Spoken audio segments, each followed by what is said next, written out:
வணக்கம் அன்பர்களே. பழனி மலை உருவான கதை அதுதான் இன்னைக்கு நம்ம பார்க்க போறோம்.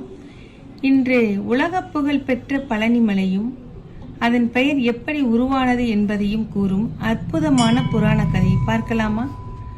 ஒரு நாள் நாரத முனிவர் சிவபெருமானிடம் ஒரு தெய்வீக ஞான பழத்தை கொண்டு வந்தார்.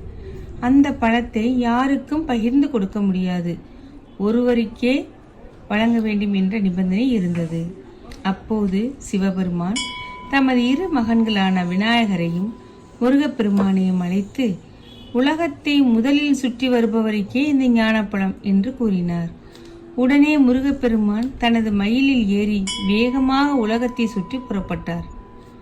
ஆனால் விநாயகர் வேறு விதமாக யோசித்தார். அன்னையும் பிதாவும் முன்னறி தெய்வம் என்று எண்ணி சிவபெருமானையும் பார்வதி தேவியையும் 3 முறை வலம் வந்தார். விநாயகரின் ஞானத்தை பாராட்டிய சிவபெருமான் ஞானப்பழத்தை அவருக்கே வழங்கினார்.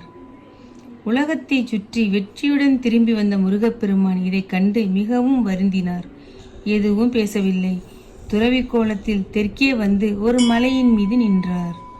மகனின் மனவேதனையை உணர்ந்த சிவபெருமானும் பார்வதி தேவியும் அங்கு வந்து அன்புடன், பழம் நீயே உண்மையான ஞானப்பழம் என்று கூறி அவரை சமாதானப்படுத்தினர்.